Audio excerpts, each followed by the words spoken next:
오늘 한 조간신문에는 최문순 전 강원지사의 이름이 언급됐습니다. 자, 이 보도에 따르면 인천의 전세 사기 건축왕 남모 씨가 강원도로 무대를 옮겼다라는 의혹이 제기됐는데 2017년 건축왕 남모 씨가 동해시 일대 땅 54만 평 143억의 낙찰을 받습니다.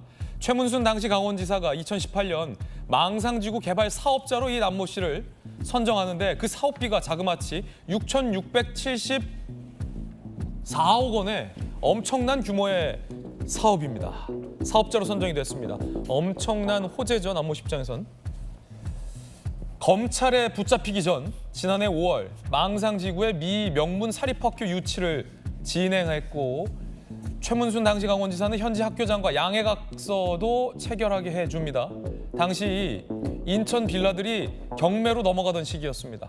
전세 사기의 서막, 전세 사기의 본격적인 사기극이 시작되고 피해가 양산되던 그 시점에 강원도에서 대규모 개발 사업이 진행이 됐다라는 겁니다. 피해자들은 저 남모 씨가 챙긴 전세 보증금을 갖고 저 강원도에서 대규모 사업을 벌이려던 것 아니냐라는 의심을 하고 있습니다. 다시 말해서 청년들이 극단적 선택을 하게 만들었던 전세 사기에서 챙긴 이득을 갖고 강원도에 가서 대규모 개발 사업을 벌이려 했다. 그리고 최문순 전 지사가 그 판을 깔아준 게 아니냐라는 게 현 정부의 의심 같습니다. 저 건축업자 남 씨 딸과 인천의 전세 사기 피해자들 간의 통화 녹취록도 저희 채널A가 단독으로 입수한 바 있습니다. 이번에도 녹취록이군요. 들어보시죠. 계속 이자를 찍어가면서 계속 건물을 지은 거예요. 그래서 이자가 한 달에 거의 4채까지 하면은 어마어마하게 이자를 계속 찍었던 거예요. 동해를 시작한 것도 이거를 정리하기 위해서 한 거였거든요. 왜냐면 돈이 크게 필요하니까. 건설사에다 매각을 하든지 그런 식으로 하려고 지금 알아보는데 저희 아버지가 신용이 다 떨어진 거예요. 자, 한 가지 좀 아쉬운 대목인데 김병민 최고위원님, 예. 지금 원희룡 국토부 장관이 여러 가지 제보를 갖고 경찰에 수사까지 의뢰한 상황인데 저 시점을 보면 최문순 당시 강원지사가 정말로 6천억대의 개발 사업자로서 남모 씨를 선정하는데 예. 그때 인천에서 경매로 막 빌라들이 넘어가고 있었을 때고 피해자들이 막 발생하기 시작한 시점인데 그걸 좀 알아보고 사업자를 선정했으면 어땠을까 하는 예. 아쉬움이 있고 지금 저 보도에 따르면 저희가 언급하진 않았습니다만 최문순 전 지사 말고 민주당의 고위 인사들이 저 남모 씨가 선정되는 과정에서 이른바 청탁이 있었던 건 아니냐라는 의혹까지 제기되고 있거든요. 어떻게 보십니까?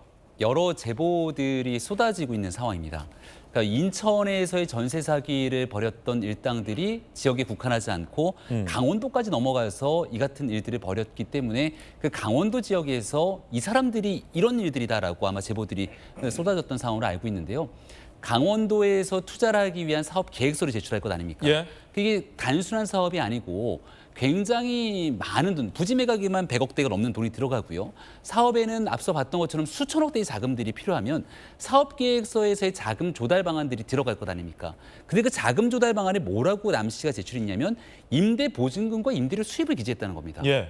그럼 이 임대 보증과 임대료 수입이라는 것은 이미 인천에서부터 넘어가고 있는 그 정말 막대한 피해자들이 촉발하기 시작했던 때인데 이 건축왕이 직접 그렇게 네. 사업을 하려면 자금이 있어야 되고 자금 출처를 당연히 물을 텐데 거기에다 임대 수익이라고 썼다. 그러니까 여기에 대한 전세 사기 피해자들은 사업 10.3 인천의 전세 보증금이 망상지구 개발 사업에 쓰인 건 아니냐 이렇게 얘기를 할 수밖에 없는 거죠. 아니 사실은 그 돈을 못 받아서 우리 청년들이 극단적인 선택을 한 건데 죽음을 부른 그 돈을 갖고 강원도에서 개발 사업을 벌인 게 아니냐 이게 의혹의 핵심이로군요. 돌려막기를 하기 위해서 자꾸 여기에 대한 사기 피해 행각들을 더 커져나게 했던 것 같은데요.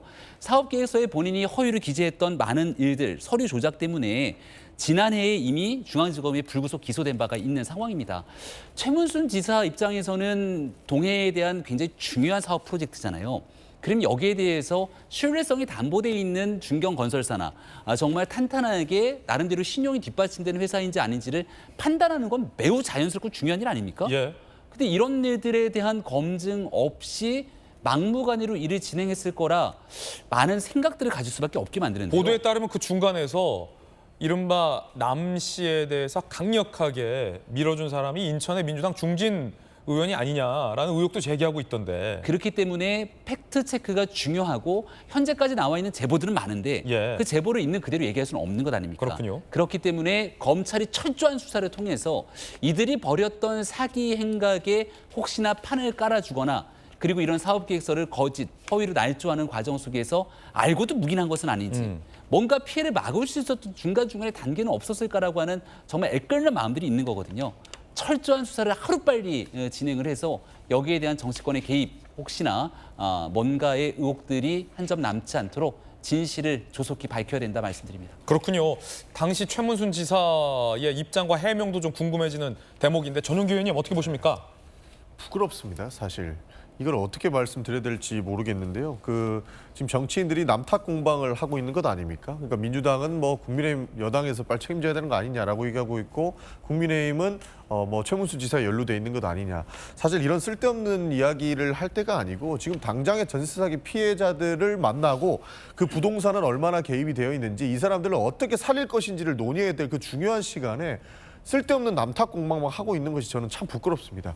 그런 의미에서 지금 사실 정부 여당도 이 내용들이 사실이라고 보인다면 하루빨리 수사 의뢰해야 되는 것이고요. 그렇군요. 더 강력하게 제재를 요청을 하고 뒤로 문제를 조금 미룬 다음에 지금 다른 사람들이 더 많은 피해자들이 나오지 않게끔 막는 활동들을 먼저 했으면 좋겠다 이런 말씀을 좀 드리고 싶습니다. 사실 최문수 지사가 이것을 확인 안 하고 뭐 이런 문제를 야기시켰다라고 하는데 그 해당 문제들은 결국에는 도의회에서도 다 지켜보고 있는 내용이기 때문에 이것을 우리가 예단해서 그 사람들의 의혹을 키워가지고 마치 문제가 있는 것처럼 넘겨짚을 시간이 아니다라는 말씀을 드리고 싶고요. 빨리 하루빨리 저도 현직 국회의원이지만 국회가 좀 정신 차리고 예. 더 이상 문제가 안 생기게 그리고 하루빨리 피해 구제가 좀 될 수 있게끔 힘을 모았으면 좋겠다는 말씀 드리고 싶습니다. 그렇군요. 자, 김영주 의원님, 네. 이 건축왕, 청년들의 죽음을 부른 이 전세 사기의 주범 건축왕이 어떻게 강원도에서 7천억에 가까운 어마어마한 사업권을 따낼 수 있었는지에 대한 의혹이 집중적으로 제기되고 정부에서는 수사까지 요청해 놓은 상황인데 최문순 지사가 어쨌든 이 건축왕에게 7천억대 사업권을 딸 수 있도록 선정을 해준 것은 분명해 보이기 때문에 서울시 정부 부시장하셨잖아요. 보통 도나 시에서는 이 막대한 사업의 사업자를 선정할 때 면밀히 알아보지 않습니까? 면밀히 알아보죠. 뭐 면밀히 알아보고 이제 그런 의미에서 이 사람이 남씨라는 분이 뭐 파워 리드 대상 이런 것을 만들어 가지고 일부러 영향력 있는 자기가 충분히 이렇게 도움이 될 만한 뭐 어떤 여수 국회의원 한 사람도 거기에 상을 받았던데 그런 관계를 통해 가지고 어떤 접근해 갔다라고 하는 측면이 있을 수 있는 것 같고 그런 의미에서 아마 최문순 지사 주변에서 왜 어떻게 이런 사업이 그렇게 부실한 회사, 즉 그 직원 숫자도 속여서 이렇게 기입을 했더라고요. 이제 그런 부분에 대한 팩트 체크 없이 진행되게 되었는가라고 하는 것은 피해가기 어려운 예. 어떤 공세에 대해서 답을 해야 될 사안 같고 강원도 자체도 아까 방금 얘기했습니다마는 시도의회라든지 또 강원도청 내부에서 실사를 통해서 실제로 사업사 선정까지의 뭔가 부당한 개입이라든지 네. 잘못된 부분이 없는지를 사실 감사를 할 필요가 있다 그렇게 보여집니다. 그렇군요.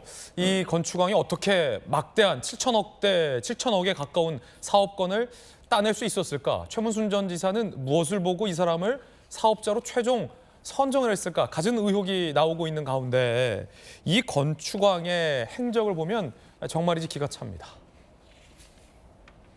2011년부터 인천에서 아파트 빌라 건설 사업을 했고 20대에서 30대 청년과 서민층의 전세 보증금을 빼돌려서 그걸 갖고 빌라 짓기를 반복한 겁니다. 그래서 건축왕에 등극하게 된 거죠. 그런데 그러는 동안 본인의 SNS에 정반대의 이런 글을 올리고 있었다라는 보도가 나왔습니다. 바람처럼 구름처럼 자기는 산다. 집값 하락에 서민들 고통, 빚낸 사람들 생활고에 신음하고 있다라는 도인 같은 이야기를 거룩하게 SNS에 올렸다라는 지적도 나오고 있습니다. 자, 이 전형적인 전세 사기, 그로 인한 본인의 재형 현성 과정입니다. 피해자들은 애통해합니다. 들어보시죠.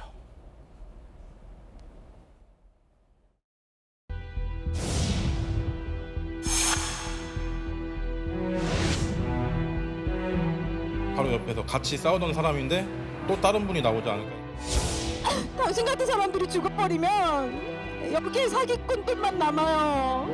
죽지 마세요. 전세사기 피해 정부는 집권 해결하라.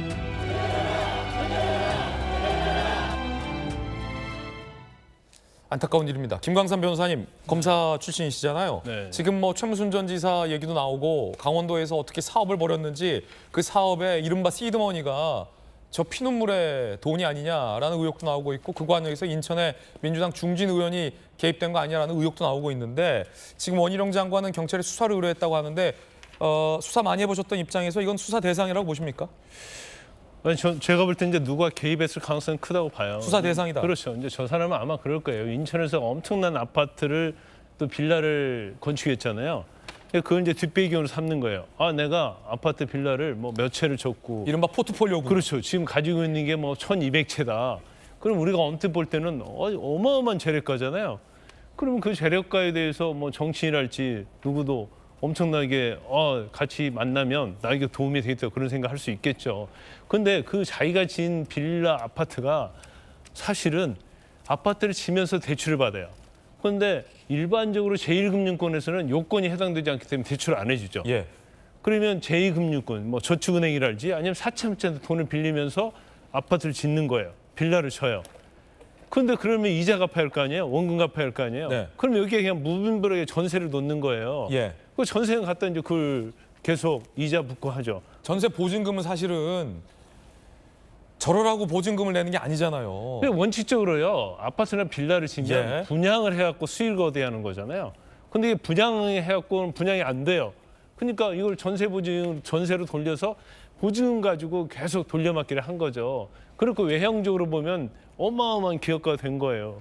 그리고 그 강원도 망상지구에서 개발 사업자로 선정됐는데 사비가 6,674억이거든요. 이거 사실은 대기업도 감당할 수 있는 수준이 아니에요. 왜냐하면 이게 정말로 수익이 날 정도의 사업지라고 한다면 이 사람 말고도 모든 기업이 덤벼들었겠죠. 관계된 기업들이. 근데 결과적으로 단독으로 사업자 선정했다는 것은 뭔가 인맥을 타고 들어갔을 가능성이 크다. 그리고 이러한 능력도 안 되는 거고. 근데 여기에다 또 뭐 아파트를 또 짓겠다고 한단 말이에요. 그럼 여기에 뭐 명문 사립대를 유치하겠다고 이제 전형적인 사기꾼들 하는 형태죠. 왜 이렇게 이런 뭐 MOU도 체결하고 이런 사업자까지 선정됐을까? 이것은 이 사람 혼자 단독으로 할 수 있는 일은 아니라고 봐요. 그런 뭔가 정치적인 커넥션이 있을 수 있는데 이제 아직은 누구다고 명확하게 나타나고 있지 않기 때문에 아마 제보들이 쏟아진 걸로 보면 이 사람과 관련된 사람들이 제보를 한 걸로 보인단 말이에요. 그러면 결국 수사를 하면 또 어떤 돈의 커넥션도 나올 수 있고요. 그 과정에서 이제 개입한 사람들이 어떤 역할을 했는지 이런 것들이 나오는데 이거 명확히 밝혀야겠죠. 예. 그러는 동안 어제 국토위에서는 여야는 서로 남탓 공방을 했습니다. 들어보시죠.